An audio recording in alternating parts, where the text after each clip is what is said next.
حمدا لمنزل الدنا والداء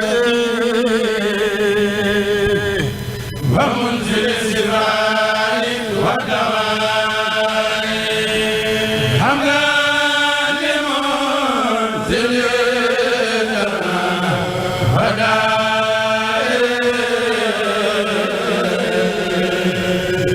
ومنزل الشفاء. بسم الله الرحمن الرحيم. Jërëjëf Serigne Touba.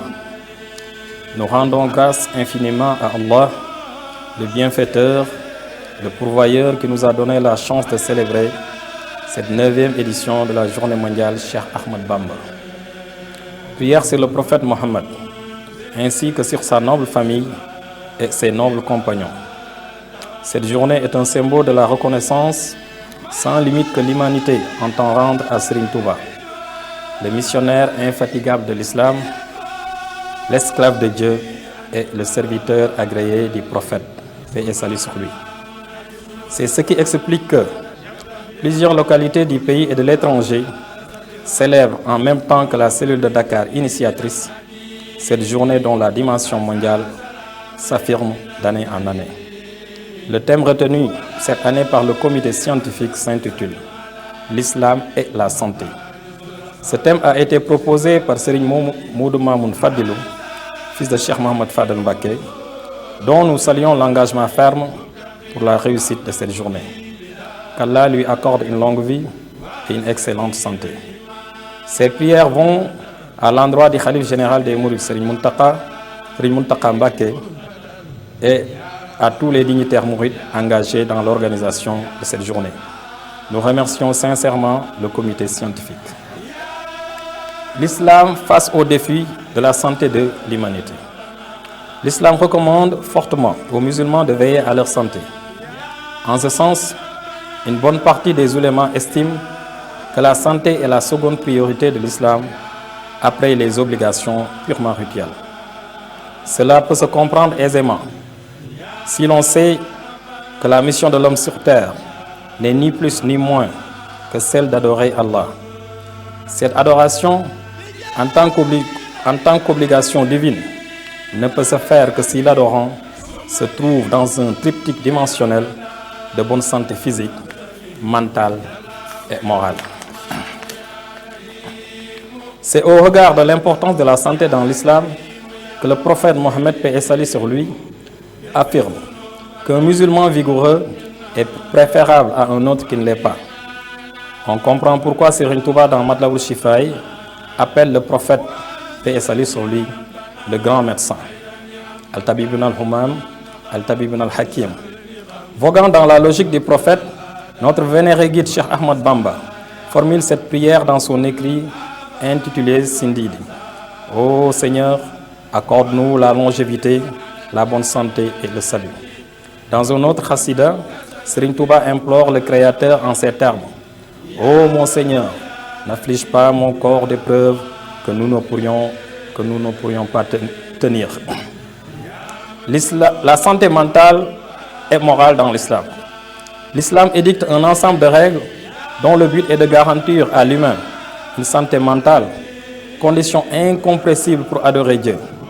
On peut citer parmi ces règles l'interdiction de boire de l'alcool, l'interdiction de fumer ou de s'administrer toute autre substance nuisible à la santé, l'interdiction dans le couple marié de copuler en dehors de la voie naturelle, la proscription de l'homosexualité.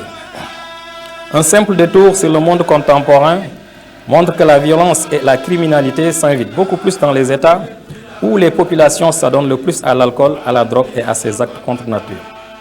Le fameux virus Covid-19, qui bouleverse actuellement le monde, fait plus de ravages dans les pays où ces pratiques interdites par l'islam ont droit de citer. Autant dire que le Seigneur connaît mieux les êtres qu'il a créés. La médecine du prophète Mohammed au secours de l'humanité dans la gestion du Covid-19. Parlant de cette pandémie mondiale qui est le coronavirus, il faut rappeler que le prophète, paix et salut sur lui, en a donné le traitement fondamental depuis le 7e siècle. Et cette méthodologie prophétique a été reconnue d'ailleurs par les scientifiques contemporains. Le terme controversé de distanciation sociale ou plutôt de distanciation physique, épouse les contours de cette recommandation du prophète, selon laquelle les porteurs de maladies contagieuses devraient être confinés, certes, pour éviter la propagation communautaire. Toutefois, le prophète recommande en période d'épidémie que la communauté soit plus affectueuse envers les personnes affectées sans aucune stigmatisation à leur encontre. Le lavage des mains, mode appliqué dans le monde, est jadis enseigné par le prophète, paix et salut sur lui, qui demande à l'homme de se laver les mains en se réveillant le matin. Tous les éléments évoqués ci-dessus expliquent qu'au plus profond du Covid-19, la presse occidentale, notamment américaine, a rendu un vibrant hommage au prophète Mohammed, qui a établi le premier protocole scientifique de gestion des épidémies. L'islam établit un lien très étroit entre ces rites et l'hygiène. Ainsi, le musulman ne peut s'acquitter de la prière, de la lecture du Coran, qu'après avoir fait ses ablutions avec une eau saine. Cette exigence d'hygiène, dans le respect strict des pratiques islamiques, démontre une véritable préoccupation de l'islam pour la santé de l'homme. En conclusion, l'islam considère parfaitement que la santé est un bienfait majeur accordé par le Seigneur pour une vie décente de l'homme. Ainsi, les pratiques islamiques ont toutes un prérequis commun, l'hygiène et la purification du corps, des habits et de l'environnement. Les enseignements du prophète ont servi à établir le protocole sanitaire à suivre en cas d'épidémie ou de pandémie. Nous pouvons démontrer que ce protocole s'apparente sur plusieurs points à celui suivi par nos médecins pour la gestion du Covid-19. Cheikh Ahmad Bamba, qui a compris que l'adoration d'Allah, qui est la seule mission de l'homme sur terre, ne peut être possible qu'avec une bonne santé. Il a écrit des chassidas orientés sur la santé en général, comme Madlabul Shifaï, Ya Rabbi bil Mustafa.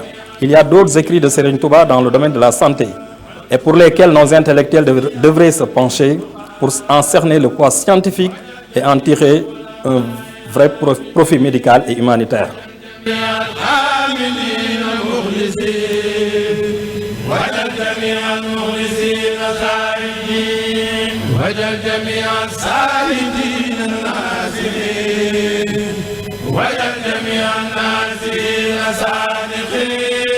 وجل جميع الصادقين فائزين